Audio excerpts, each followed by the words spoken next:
జీవాధిపతి మీకే స్తుతులు స్తుతులు స్తుతులు స్తుతులు స్తోత్రములు స్తోత్రములు స్తోత్రములు దేవా మీకు మహిమ చెల్లిస్తూ ఉన్నాము రాజా మీకు మహిమ చెల్లిస్తూ ఉన్నాము దేవా మీకే స్తోత్రములు మనలందరిని కూడా సజీవైన లెక్కల్లో ఉంచినటువంటి ఆ దేవాది దేవునికే మనందరము కూడా స్తోత్రములు చెల్లిద్దామా స్తోత్రములు స్తోత్రములు స్తోత్రములు స్తోత్రములు స్తోత్రములు స్తోత్రములు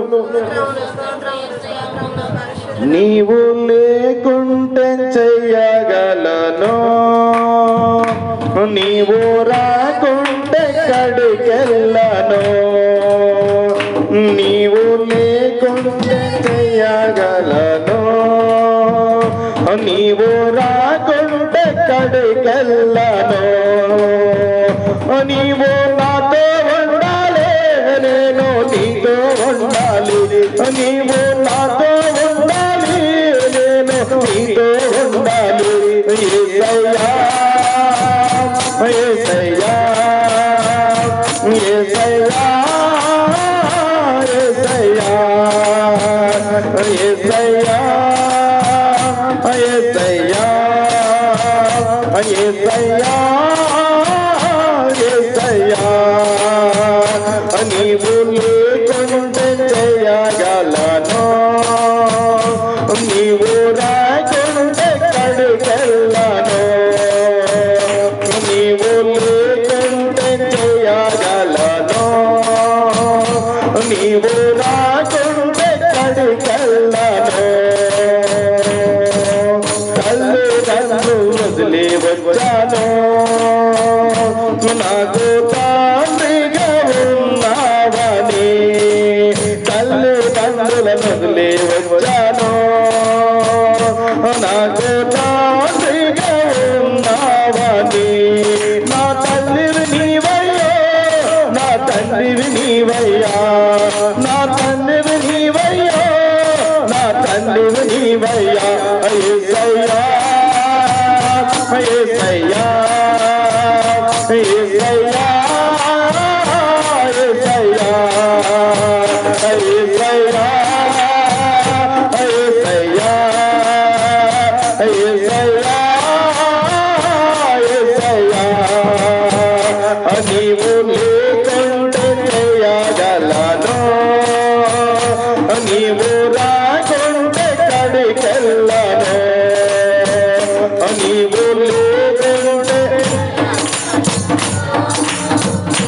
నీవు రాకుంటే ఎక్కడికెళ్ళను అన్నదమ్ముల వదిలి వచ్చాను నాకు అండగా ఉన్నావని అన్నదమ్ముల వదిలి వచ్చాను నాకు అండగా ఉన్నావని నా అండ నీవయ్యా నా కొండ నీవయ్యా నా అండ నీవయ్యా నా కొండ నీవయ్యా యేసయ్యా యేసయ్యా యేసయ్యా యేసయ్యా యేసయ్యా యేసయ్యా యేసయ్యా యేసయ్యా నీవు లేకుంటే చేయగలను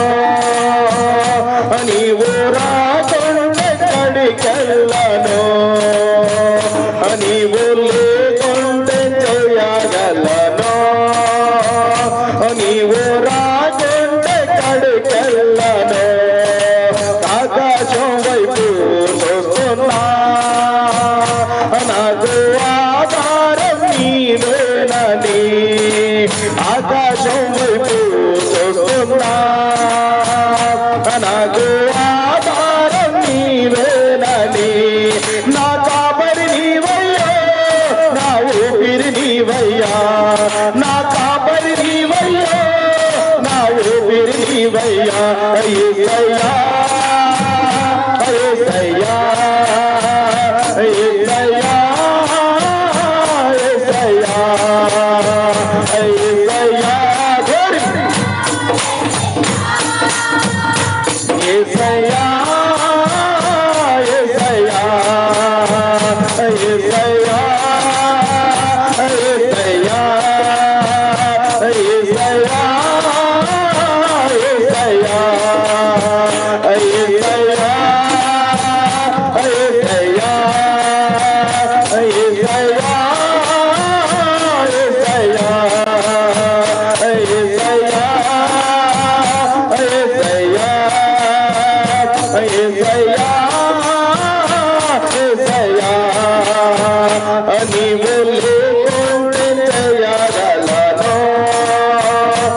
నీవు రాకుంటే ఎక్కడికెళ్ళను, నీవు లేకుంటే చేయగలను, నీవు రాకుంటే ఎక్కడికెళ్ళను, నీవు లేకుంటే చేయగలను, నీవు రాకుంటే ఎక్కడికెళ్ళను. నువ్వు నాతో ఉండాలి, నేను నీతో ఉండాలి, నువ్వు నాతో ఉండాలి, నేను నీతో ఉండాలి. యేసయ్యా యేసయ్యా యేసయ్యా యేసయ్యా యేసయ్యా యేసయ్యా యేసయ్యా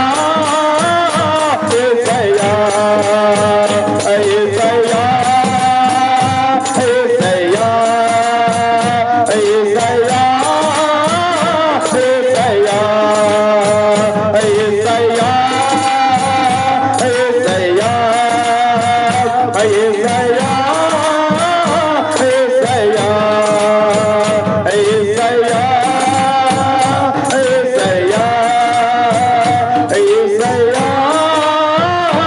యేసయ్యా దేవా మీకు స్తోత్రాలు నాయనా, మహారాజా మీకు స్తోత్రాలు, మాకున్నటువంటి ఆధారమా మీకు స్తోత్రాలు, మా ఆశ్రయ దుర్గమా మీకు స్తోత్రాలు, మా కొండ కోట మీకు స్తోత్రాలు, మాకున్న సర్వమా మీకు స్తోత్రాలు నాయనా. గత కాలమంతా కూడా కాపాడుతూ వచ్చారు. మేమునైనా ఏ యొక్కనైనా ప్రాంతములో ఉన్నప్పటికును మీ మహాకృప మా ఎడల అయా అధికముగా ఉంచిన దాని బట్టి స్తోత్రాలు నాయనా. ఈరోజు నీ పిల్లలు నాయనా మిమ్మల్ని మహిమపరిచి ఉన్నారు, అయా గణపరిచి ఉన్నారు, స్తుతించి ఉన్నారు, కొనియాడి ఉన్నారు, ఆరాధించి ఉన్నారు, మీ వైపు చూసి ఉన్నారు నాయన. వరవసరతలు నెరిగిన దేవుడవు నాయన, వరకరతలు నెరిగిన దేవుడవు నాయన, వారి సమస్యలనైనా ఎరిగి ఉన్న దేవుడవు నాయన. వారికి ఏది కావాలో మీకు తెలుసు ప్రభువా. అయ్యా మీ వైపు చూస్తున్న ప్రతి బిడ్డను మీరు దర్శించండి, మీరు తాకండి నాయన, వారితో మీరు మాట్లాడండి నాయన. అయ్యా ఈ యొక్కనైనా సమయంలో మీ వైపు చూస్తూ వారి జీవితంలో నాయన నీవే నాకు ఆధారమని అనుకుంటున్నా. ప్రతి ఒక్కరి జీవితంలో నీ ఆశీర్వాదములు కలుగును గాక. అయా వారు బలహీనముగా ఉన్నట్లయితే స్వస్థత కార్యములు జరుగును గాక. వారి కోరికలతోనైనా ఉన్నట్లయితే యావత్తు సఫలపరచబడును గాక. వారి అవసరతల్లో ఉన్నట్లయితే స్నేహితుడిగా తీర్చబడును గాక. మీకే వందనాలు స్తోత్రాలు నాయన, మీకే మహిమ చెల్లిస్తూ ఈ ఆరాధన అంతటా కూడా మీ పాద సన్నిధి చేర్చుకోమని, మీరే మీ నామానికి మహిమ ఘనత ప్రభావములు తెచ్చుకోమని ఆరాధించబడుతున్నటువంటి యేసుక్రీస్తు వారి యొక్క నామములు సమర్పించి వేడుకొనుచున్నాము తండ్రి. ఆమేన్ ఆమేన్ ఆమేన్. కూర్చుందాం ప్రియులారా అందరము కూడా.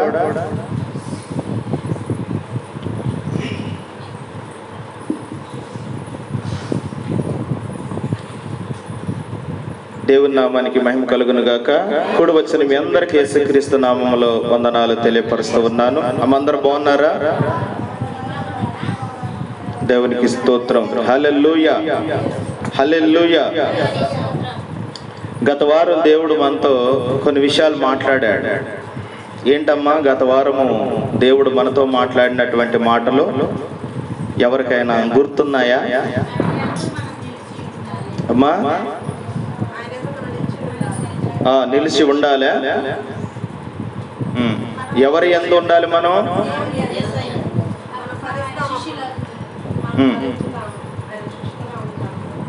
దేవునికి స్తోత్రం. హల్లెలూయా. వాక్యాన్ని మనం గుర్తుంచుకుంటూ ఉన్నప్పుడు దేవుడే మన మనసుల్లో ఉంటున్నట్లు. హల్లెలూయా. కనుక ఈరోజు కూడా కొన్ని మాటలు మనం ధ్యానం చేసుకుందాం ప్రియులారా. ఈరోజు కూడా కొన్ని మాటలు, కొన్ని నిమిషాలు మనం వాక్యాన్ని ధ్యానం చేసుకుందాము. 1 కొరింథీయులకు రాసిన పత్రిక 1వ అధ్యాయము 18వ వచనము ఈ రీతిగా రాయబడి ఉన్నది. 1 కొరింథీయులకు రాసిన పత్రిక 1వ అధ్యాయము 18వ వచనము అమ్మ, మొదటి కొరింథీయులకు రాసిన పత్రిక 1వ అధ్యాయం 18వ వచనమేనా? సిలువను గురించిన వార్త నశించుచున్న వారికి వెర్రితనము గాని, రక్షింపబడుచున్న మనకు దేవుని శక్తి. దేవునికి స్తోత్రం. చిన్న ప్రార్థన చేసుకుందాము. ఎవరైనా ప్రార్థన చేయండి అమ్మా. సేవకుల ద్వారా దేవుడు మనందరితో మాట్లాడాలని ప్రార్థన చేయండి.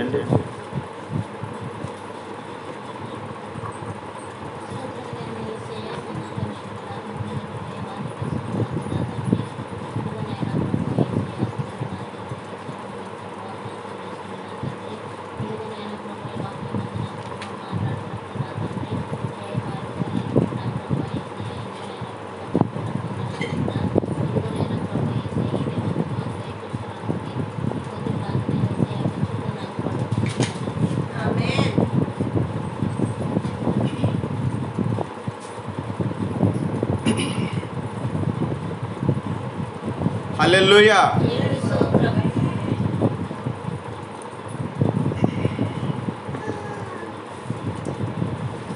అక్కడ ప్రాముఖ్యంగా ఒకటి మనకి కనిపిస్తూ ఉన్నది. ఏంటిదమ్మా అది? సిలువ. ఏంటది? ఎంతమందికి తెలుసు సిలువ? తెలుసా? ఎక్కడ చూశారు?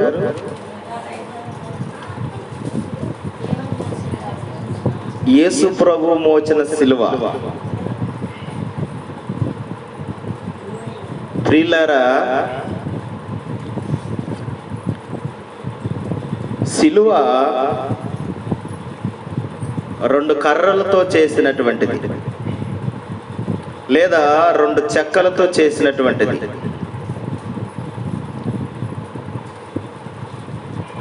కానీ ఇలువే లేనటువంటి ఆ సిలువకు ప్రభు అయిన యేసుక్రీస్తు వారు వేలాడదీయబడినప్పుడు, తాను నలిగిపోతూ ఉన్నప్పుడు, తను ప్రాణం విడుస్తున్నప్పుడు, తన ఒంటిలో ఉన్నటువంటి రక్తము ధారలుగా కారుతూ ఉన్నప్పుడు, ఇలువే లేనటువంటి సిలువకు విలువ వచ్చింది. దేవునికి స్తోత్రం. అలాగనే మన మానవ జీవితంలో కూడా మనకు కూడా ఇలువ లేనటువంటి పరిస్థితులు ఉన్నవి. మనకు కూడా ఇలువ లేదు. పూర్వకాలములో, గత కాలములో దేవుడు సృష్టించినప్పుడు, నిర్మించినప్పుడు కొన్ని రోజులు బాగానే ఉన్నారు. తదుపరి దేవునికి వ్యతిరేకంగా జీవిస్తూ, అపవాదికి దగ్గరగా జీవిస్తూ, మనిషి తన విలువలను, తనకున్నటువంటి ఒక మంచితనాన్ని పోగొట్టుకున్నారు. అప్పుడు దేవుడు మరలా ఆలోచన చేసి, ప్రియమైనటువంటి దేవుని పిల్లలారా, నా తర్వాత ఇలువ కలిగినటువంటి వారు కదా వీళ్ళు, వీరికున్నటువంటి విలువంతా వీరు పోగొట్టుకున్నారు కదా, మరలా నేను వారికి విలువనిస్తాను అనే ఒక మంచి ఆలోచన ద్వారా ఆ దేవుడే స్వయంగా పరలోకము నుంచి భూలోకానికి వచ్చాడు. దేవునికి స్తోత్రం. ఎవరు చెప్పినా నీకు నేను విలువిస్తాను అని అంటే ఎవరు నమ్మే పరిస్థితుల్లో లేరు. కనుక ఆయన క్రియారూపకములో తన యొక్క ప్రాణాన్ని, తన శరీరాన్ని, తనకున్న ఆత్మని మనందరి కొరకు కూడా తను ఏం చేశాడు? యాగం చేసుకున్నాడు, బలియాగం చేశాడు. ప్రియులారా, ఆ శిలువ మీద ఎప్పుడైతే అలాగా తన్ను తాను అప్పగించుకొని ప్రాణాన్ని విడిచి రక్తాన్ని చిందించి ఉన్నాడో, ఆ సమయంలో మనిషికి విలువ వచ్చింది. దేవునికి స్తోత్రం. 2 కర్రలకి విలువ వచ్చింది యేసుక్రీస్తు వారి వల్లే. అది సిలువైంది. సిలువ వైపు చూస్తున్నటువంటి విలువ లేని మన జీవితాలలో మనకి విలువ వచ్చింది సిలువ వల్లే. దేవునికి స్తోత్రం. చూడండి ప్రియమైనటువంటి దేవుని పిల్లలారా, కనుక అందుకనే ఈరోజు ఒక మనిషికి విలువ కావాలి అంటే అది కేవలం సిలువ వలనే. దేవునికి స్తోత్రం. చాలా మంది వారికి ఉన్న హోదాను బట్టి అయితేనేమి, వారికి ఉన్నటువంటి ఉద్యోగాలను బట్టి అయితేనేమి, ధనం బట్టి అయితేనేమి, ప్రియులారా వారికి ఉన్నటువంటి బలగమును బట్టి అయితేనేమి, పలుకుబడి బట్టి అయితేనేమి మేము విలువగలిగినటువంటి వారము అనుకుంటున్నారు. పర్వాలేదు, ఈ లోకానుసారంగా వారికి ఒకవేళ విలువ ఉంటే ఉండొచ్చు, కానీ దేవుని చిత్తానుసారముగా ఎవరు విలువ కలిగిన వారు అని అంటే, ఆయన తన శిలువ ద్వారా మనందరి కొరకు రక్తాన్ని చిందించినటువంటి ఆ రక్తములో కడగబడిన వారు విలువ కలిగిన వారు. దేవునికి స్తోత్రం.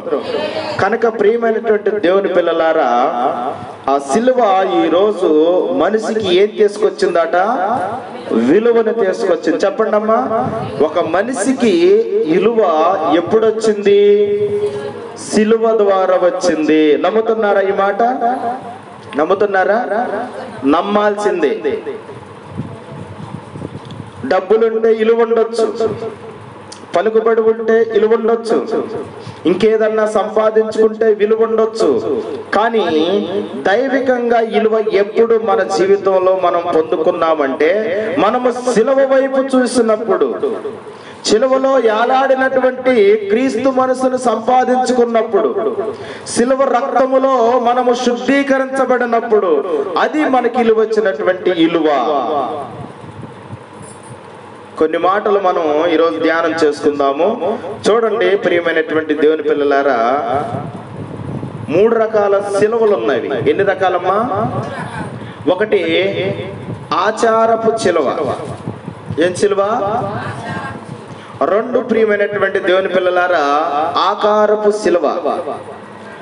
3వది ఆధ్యాత్మికమైనటువంటి శిలువ.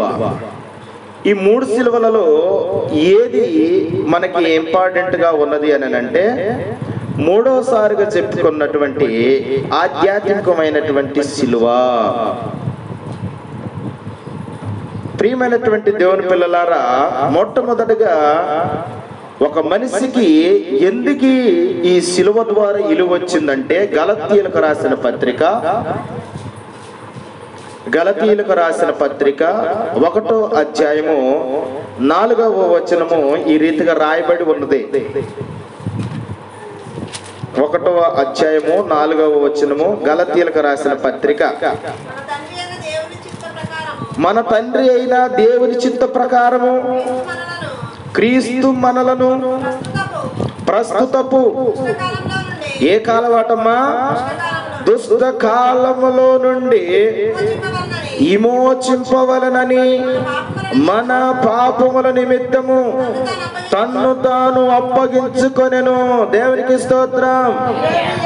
ఒక మనిషి ప్రియమైనటువంటి దేవుని పిల్లలారా ఏ కాలంలో ఉన్నాడాట? దుష్టకాలం అనగా అమ్మా, దుష్టకాలం అనగా తనకు మంచేదో తెలియదు, చెడేదో తెలియదు, ఎందుకు బ్రతుకుతున్నాడో తెలియదు, ఎందుకు బ్రతకాలో తెలియదు, ఏం తింటున్నాడో తెలియదు, ఏం త్రాగుతున్నాడో తెలియదు, ఎక్కడ పడుకుంటున్నాడో తెలియదు, ఏం మాట్లాడుతున్నాడో తెలియదు, ఏ విధంగా తన జీవితాన్ని ముందుకు సాగించుకోవాలో నడిపించుకోవాలో తెలియదు. అట్లాంటి దుష్టపు కాలంలో జీవిస్తున్నటువంటి ఒక నరుడు లేదా ఒక మనిషి ప్రియమైనటువంటి దేవుని పిల్లలారా ఉన్నట్లయితే, ఆ రీతిగా ఉన్నప్పుడు దేవుడు ఏం చేశాడట? తన పాపముల నిమిత్తము తన్ను తాను ఎక్కడ అప్పగింపుకున్నాడు? తన్ను తాను శిలువలోనికి అప్పగించుకున్నాడు. ప్రియమైనటువంటి వారులారా, ఇప్పుడు ఈ మాటను బట్టి మనకి ఏం అర్థం కావాలంటే, శిలువ ఒక మనిషికి ఎందుకు విలువైందని అంటే, శిలువ ద్వారా, శిలువలో వేలాడిన ప్రభువైన యేసుక్రీస్తు ద్వారా దేనికి పనికిరాని దుష్టకాలములో ఉన్నటువంటి చెడ్డగా బ్రతుకుతున్నటువంటి వాడి జీవితములో లేదా ఆమె జీవితములో విమోచన క్రయధనము కలిగింది. దేవునికి స్తోత్రం. పాపముల నుంచి ఏమైందాట? విడిపింపబడ్డాడట. ప్రియమైనటువంటి దేవుని పిల్లలారా, ఒక మనిషి శిలువ రక్తము ద్వారా, శిలువలో వేలాడినటువంటి ప్రభువైన యేసుక్రీస్తు ద్వారా పాపిగా ఉన్నా, పాపములు చేస్తున్నా, తన బ్రతుకుల్లో తన జీవితంలో పాపముల నుంచి విడిపింపబడినటువంటి వాడుగా ఉన్నాడు. కనుక మనిషికి సిలువ విలువ తీసుకొచ్చింది. బైబిల్లో చూసుకున్నట్లయితే ధనవంతుడైనటువంటి ఒక వ్యక్తి ఉన్నాడు. ప్రియమైనటువంటి దేవుని పిల్లలారా, తన జీవితంలో లగ్జరీ బ్రతుకుతా ఉన్నాడు. తను కోరుకున్న తిండి తింటూ ఉన్నాడు. తన కోరుకున్నటువంటి వస్త్రాలు ధరించుకుంటూ ఉన్నాడు. తను ఎక్కడైతే ఉండాలనుకుంటున్నాడో అక్కడే ఉండగలుగుతా ఉన్నాడు. అలా లోకంలో ఉన్న అనేకమైనటువంటి వాటిని సంపాదించుకున్నాడు, కానీ లోకమును కలగజేసిన దేవుణ్ణి మాత్రం సంపాదించుకోలేదు. అయితే ఆయన ఒక రోజు చనిపోయాడు. ఈ చనిపోయినటువంటి వాడు ఎక్కడ పోయాడంటే వేతనలో పడ్డాడు. ఎక్కడమ్మా? నరకములో పడ్డాడు. ప్రియమైనటువంటి దేవుని పిల్లలారా, అంటే తను ప్రభువైన యేసుక్రీస్తు వారు ఒక మనిషికి ఇలువనివ్వటానికి సిలువెక్కాడు. ఆ సిలువలో రక్తాన్ని కార్చాడు, ఆ సిలువలో వేలాడాడు. కనుక ఓ ప్రియుడా, ఇదిగో నీ జీవితంలో నీవు ఆయన తెలుసుకోవాలి, ఆయన రక్తములో కడగబడాలని దేవుని యొక్క వాక్యం సెలవిచ్చినప్పటికను చాలా మంది ఈ లోకానుసారముగానే బ్రతుకుతా ఉన్నారే గాని సిలువ వైపు చూడటం లేదు. సిలువలో వేలాడిన ప్రభువైన యేసుక్రీస్తు వారి వైపు చూడటం లేదు. ఆయన మనందరి కొరకు చిందించిన రక్తములో కడగబడటం లేదు. ఇప్పుడు ఈ ధనవంతుడు ఏమైపోయాడట?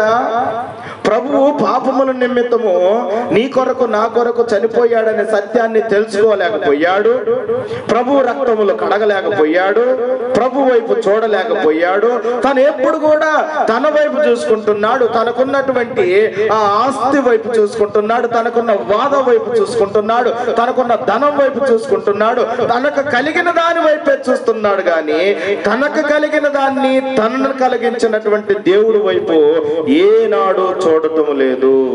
కనుక తన జీవితంలో జరిగిన ఒక ఘోరమైన పరిస్థితి ఏంటంటే తను నరకానికి పోయాడు. ప్రియులారా, ఈరోజు ఏ ఒక్క ఆత్మ నశించిపోవటం దేవుని చిత్తము కాదు, ఉద్దేశము కాదు అని నశించిపోతున్న ప్రతి ఆత్మ కొరకు ఎతికి రక్షించటం కొరకే మనిషి కుమారుడి లోకానికి వచ్చాడని ఎన్నో మాటలు మనం ధ్యానం చేస్తా ఉన్నాము. అయినప్పటికీ చాలా మంది ఏమైపోతున్నారమ్మా? నశించిపోతూ ఉన్నారు. కుటుంబాలను ఏం చేసుకుంటున్నారు? చాలా మంది దేవుడికి దూరం చేసుకొని, అపవాదికి దగ్గరగా చేసుకొని వారి జీవితంలో ఎన్నో నష్టాలను మనం చూస్తూ ఉన్నాం. ప్రియులారా, కనుక గలతీయులకు రాసిన పత్రిక 1వ అధ్యాయము 4వ వచనము ఏమి సెలవిస్తుందని అంటే, ఒక మనిషికి ఇమోషన్ కలగజేసింది, విడుదలను కలగజేసింది. దేని ద్వారా అంటే అది ప్రభు అయిన యేసుక్రీస్తు వేలాడిన సిలువ ద్వారా, ఆయన చిందించినటువంటి రక్తము ద్వారా. దేవునికి స్తోత్రం చెప్పండి. హల్లెలూయా చెప్పండి. సిలువ ఏం చేసిందట? మనిషి కొరకు విలువ తెచ్చింది. ఎందుకు మనకి విలువ వచ్చిందని అంటే మనం విమోచింపబడినటువంటి వారముగా ఉన్నాము. రెండో మాట మనం చూసుకున్నట్లయితే ప్రియులారా, ఎఫెసీయులకు రాసిన పత్రిక 2వ అధ్యాయము పక్క పేజీలో 16, 15, 16 వచనాల్లో ఈ రీతిగా కొన్ని మాటలు రాయబడి ఉన్నవి. చదువుదాం. ఎవరాటమ్మా? తన సిలువ వలన సంహరించి దాని ద్వారా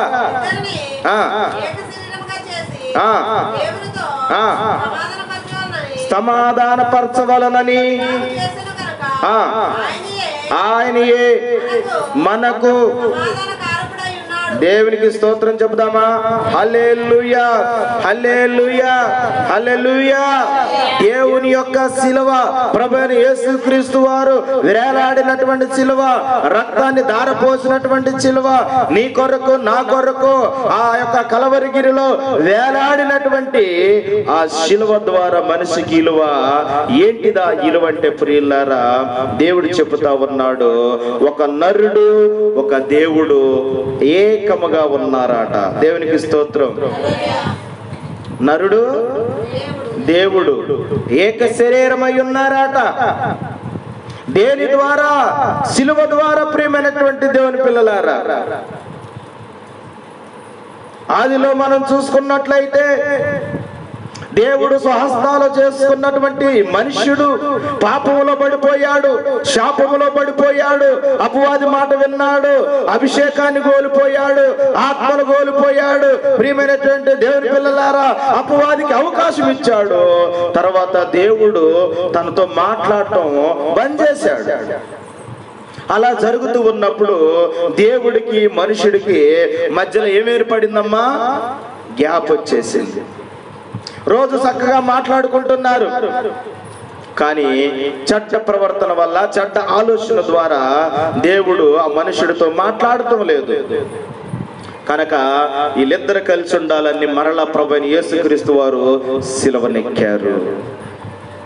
ఒక మనుష్యుడు దేవుడు కలిసి ఉండాలని సిలువ కోరుకుంటుంది. ప్రియమైనటువంటి దేవుని పిల్లలారా, ఎవరటమ్మా?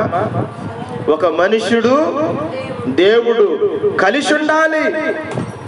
ఈ దేవుడు ఉన్నదే మనిషి కొరకు, మనిషి ఉన్నదే దేవుడి కొరకు. మీరిద్దరు కలిసి లేకపోతే ఎలా?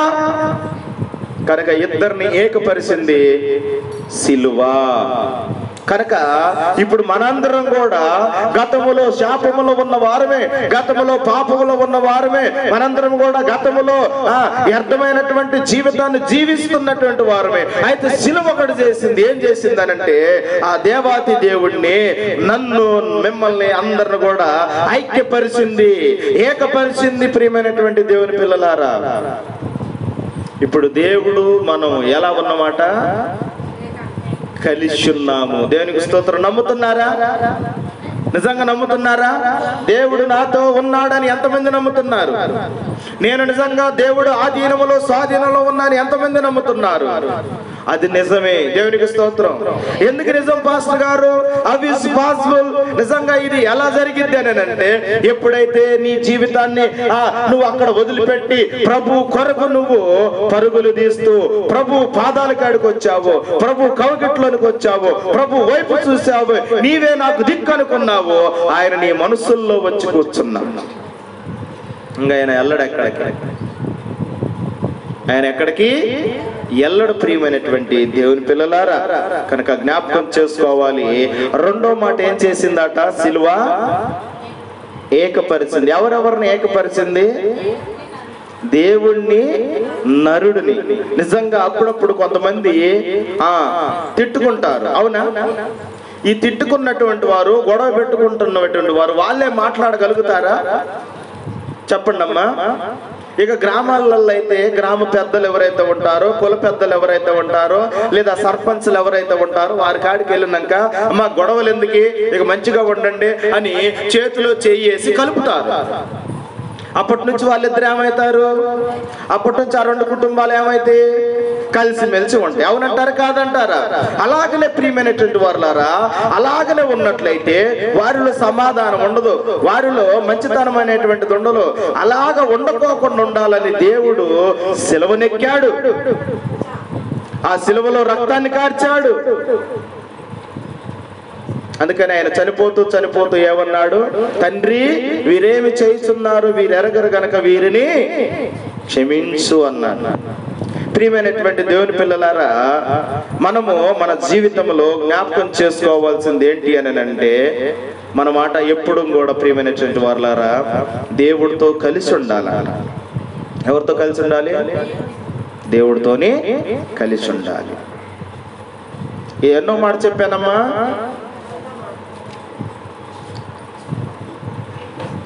దేవుడితో ఎలా ఉండాలట? కలిసి. మూడో మాట కూడా చూసుకుందాం ప్రియులారా. చూడండి, ఫిలిప్పీయులకు రాసిన పత్రిక 2వ అధ్యాయము 8వ వచనం. ఫిలిప్పీయులకు రాసిన పత్రిక 2వ అధ్యాయము 8వ వచనం. మరియు ఆయన ఆకారమందు మనుష్యుడిగా కనపడి మరణం పొందినంతగా, అనగా ఏ మరణం మాటమ్మా? శిలువ మరణం పొందినంతగా తన్ను తాను తగ్గించుకొనెను, అందుచేతను చాలు. దేవునికి స్తోత్రం. హల్లెలూయా. ఈ సిలువ మరొకటి మనకు కలగజేస్తుంది. ఏంటి అదనంటే తగ్గింపు జీవితం కలగాలి అని. ఏ జీవితం అమ్మా? అందరు చెప్పండి.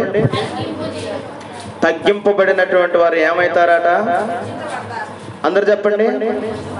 అందరు చెప్పండి. వెచ్చింపబడతారు. ఒకవేళ హెచ్చింపబడినటువంటి వారుగా ఉంటే వారు ఏమవుతారట?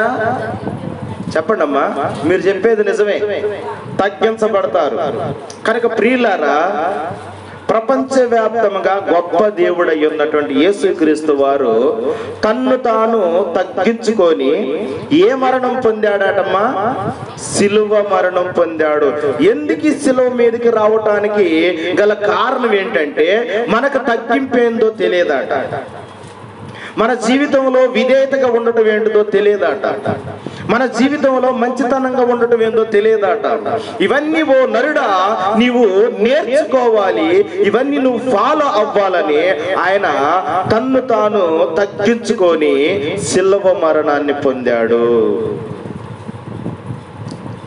సిలువ మూడో విషయాన్ని మనకు నేర్పింది. ఏ నేర్పిందమ్మా? తగ్గింపు జీవితం అనండి. తగ్గింపు జీవితం అనండి. క్రైస్తవ జీవితంలో ఉండాల్సినటువంటి మెయిన్ పిల్లర్ అన్నమాట. ఇది మూల స్తంభం. ఏందది? తగ్గింపు జీవితము. తగ్గింపు జీవితం ఉన్నటువంటి వారు వెచ్చింపబడతారు. బైబిల్లో ఒక ఇద్దరిని మనం చూస్తే, ఇద్దరు ప్రార్థన చేసుకోవటానికి వెళ్ళారు కదా ఒక ప్రాంతానికి. దేవాలయం కాడికి వెళ్ళి ఒకడు ఏమంటున్నాడు? ప్రార్థన చేసుకునేవాడు చేసుకుంటే పర్వాలేదు. ఆడేమంటున్నాడు? ఏమంటున్నాడమ్మా? చదివారు ఆ మాటలు? మీకు తెలుసా?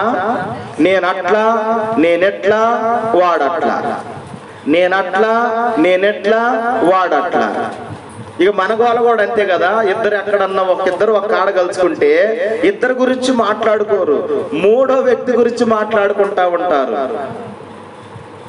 ప్రియులారా, ఈ ఇద్దరు కూడా అలాగనే మాట్లాడుకుంటూ ఉన్నప్పుడు తగ్గించుకున్నటువంటి వ్యక్తి హెచ్చించబడ్డాడు.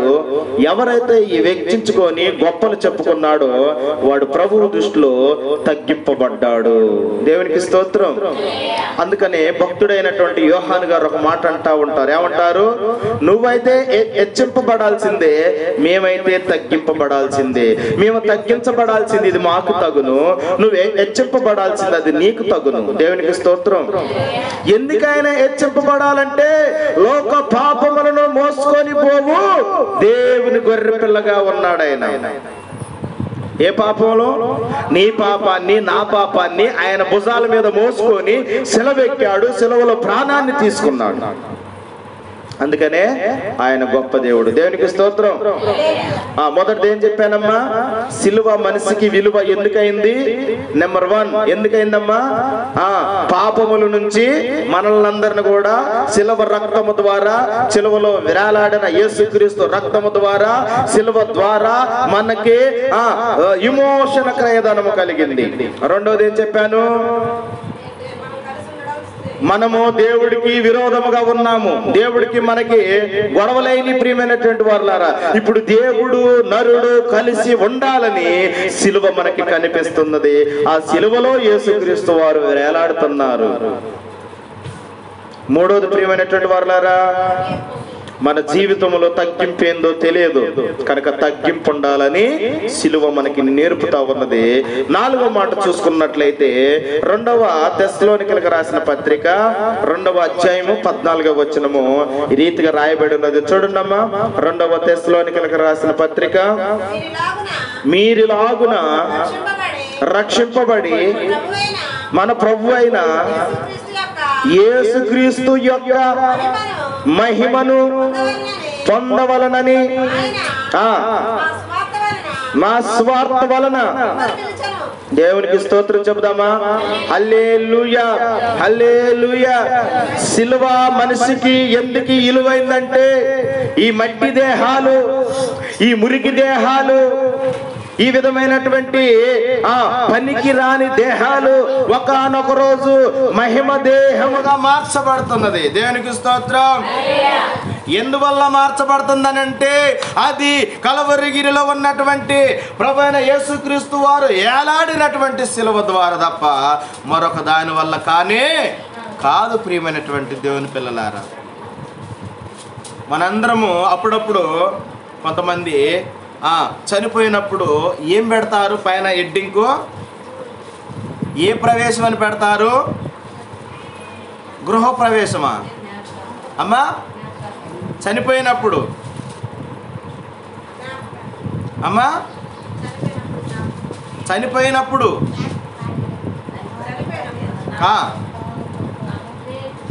అమ్మా ఎప్పుడన్నా పోతేగా మీరు, ఎప్పుడన్నా పోతేగా పోరు మీరు. చాలామందికి ఎవరన్నా చనిపోయిన వ్యక్తులంటే ఎంత భయమో, ఆ ఇంటి వాకిటికెళ్ళి కూడా నడవరు. కానీ బైబిల్ ఏం చెబుతుంది? వాళ్ళ ఇంటికే పోవాలట, వారిని మందలించాలట, వారిని చూసి రావాలట. దేవునికి స్తోత్రం. ఏం చెబుతా ఉన్నదంటే మహిమ ప్రవేశము. ఏం ప్రవేశం అటామా? అందరు చెప్పండి. చనిపోయిన వ్యక్తులు ఇప్పుడు ఏం చేశారట? మహిమలో ప్రవేశిస్తున్నారట. ఎలా వచ్చింది ఒక నరుడికి ఈ ఆధిక్యత? ఎలా వచ్చింది ఒక మనుషుడికి ఈ ఆధిక్యత? ఎలా వచ్చింది ఒక మట్టి మనిషికి ఇంత ధన్యత అంటే అది కలవరిగిరిలో కార్చినటువంటి రక్తము ద్వారా, అది కలవరిగిరిలో ప్రభువైన యేసుక్రీస్తు వేలాడిన శిలువ ద్వారా. దేవునికి స్తోత్రం.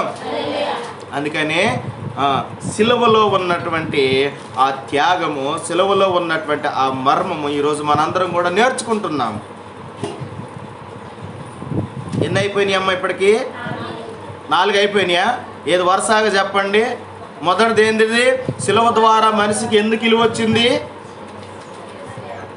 అమ్మా? సిలువ ద్వారా మనిషికి ఎందుకు విలువ వచ్చింది? మనందరి పాపాలని విమోచించాడు. ఓకేనా? అంటే కడిగేశాడు సిలువలో.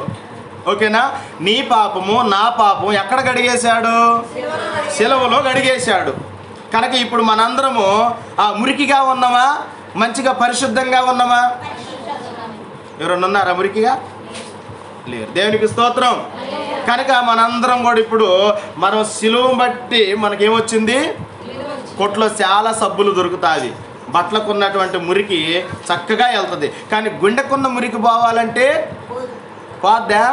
అది యేసుక్రీస్తు వారి రక్తం ద్వారా మాత్రమే పోద్ది. హల్లెలూయా. ఆయన ప్రేమ ద్వారా మాత్రమే పోద్ది. దేవునికి స్తోత్రం. ఆయన త్యాగపూరితమైన మరణము ద్వారా మాత్రమే పోద్ది. ప్రియమైనటువంటి వారు, రెండోది ఏందమ్మా? ఒకటేమో మన పాపముల ద్వారా సిలువ రక్తం ద్వారా కడగబడ్డాము మన పాపంలో. రెండోది ఏం చెప్పాను? దేవుడితో ఒక నరుడు ఏకమై ఉన్నాడట. ఇదివరకు లేడంటే లేరు. ఎందుకు ఇప్పుడు ఏకమై ఉన్నారు? పాపాలను కడుక్కున్నారు. ఏం చేశారట?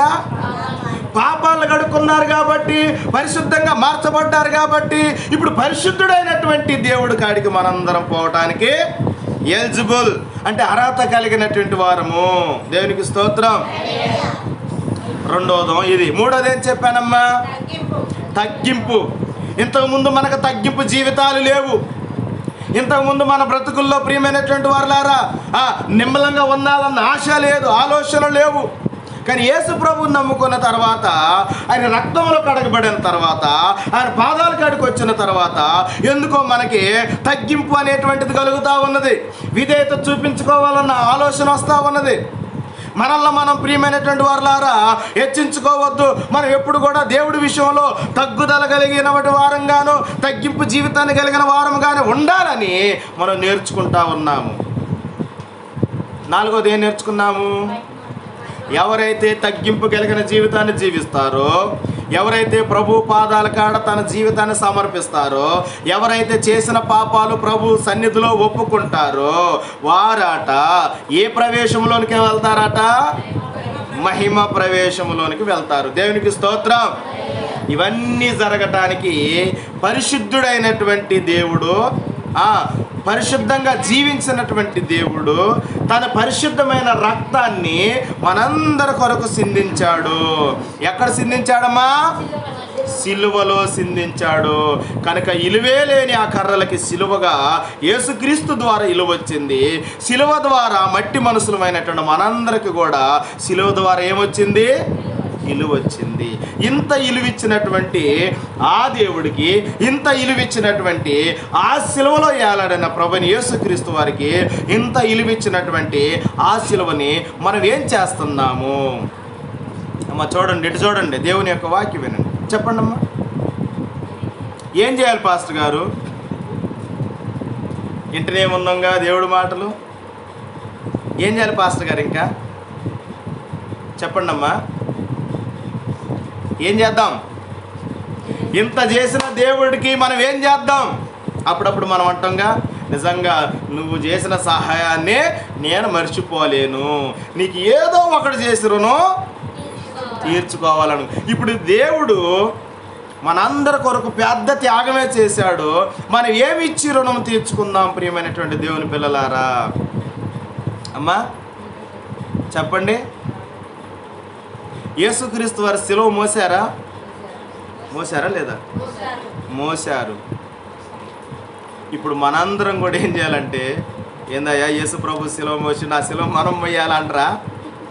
ఆయన ఏమంటుండంటే, నా సిలువ మోయడానికి మీకు అంత సీన్ లేదు, కానీ మీకంటూ ఒక సిలువ ఉంది, దాన్ని మోయండి అన్నాడు. దేవునికి స్తోత్రం.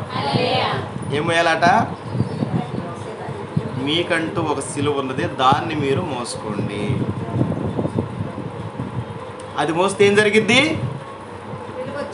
ఇలువ వచ్చింది. దేవునికి స్తోత్రం. ఒకవేళ లేకపోతే రాదు ప్రియమైనటువంటి దేవుని పిల్లలారా. కనుక మనందరం కూడా ఈరోజు నేర్చుకున్నటువంటి విషయాలు, మనిషి జీవితంలో సిలువ ఏం తీసుకొచ్చింది? విలువను తీసుకొచ్చింది. ఎందుకు విలువ వచ్చిందనంటే, పాపాల నుంచి విడిపింపబడ్డాము, పరిశుద్ధుడైన దేవుని యొక్క పాదాలకి చేర్చబడ్డాము, మన జీవితంలో ఆయన పాదాల కాడ తగ్గించుకొని జీవిస్తూ ఉన్నాము. ఏదో ఒక రోజు ఈ లోకాన్ని వదిలిపెట్టుకోవాల్సిన రోజు వస్తుంది. ఆ పోయే రోజు ఆయన మహిమలోనికి మనం అందరం వెళ్ళాలి. దేవునికి స్తోత్రం. ఒకవేళ ఇలా చూసుకుందాము, ఇప్పుడు మనం ఏదో ఒక రోజు చచ్చిపోయినప్పుడు నరకానికి పోతే ఇల్లు ఉంటుందా? నరకంలో ఎవరు కాలిపోయారు చెప్పాను. ఎవరమ్మా? నా ధనవంతుడు. శారమ్మ గారు మంచిగా గుర్తుంచుకున్నారు. ఏమంతుడు? ధనవంతుడు. ప్రియమైనటువంటి దేవుని పిల్లలారా, ఇప్పుడు ధనవంతుడికి విలువ లేదు, అక్కడ బతుకులాడుతుండడం. మళ్ళీ అలాగనే మనం చూసుకున్నట్లయితే ప్రియమైనటువంటి దేవుని పిల్లలారా, మన జీవితంలో నిజంగా మనము ప్రభు పాదాల కాడ లేకపోతే మనం ఎవరి కాడ ఉంటున్నట్లు? సాతాను కౌగిట్లో, పాదాల కాడ కాదు. ఇప్పుడు సాతాను ఏం చేస్తుంది? మనల్ని అందరిని కూడా ఇష్టం వచ్చినట్టు ఆడుకుంటా ఉంటాడు. సాతాను గాడు తన అధికారం అంతా ఎవరి మీద పెత్తనం చెలాయిస్తాడని అంటే మనం మీద. ఎట్లా? ఎప్పుడు ఎవరు ఎక్కడ మృంగుదునా అని గర్జించు సింహం వాళ్ళే చూస్తున్నాడట. ఎవరు? అపవాది.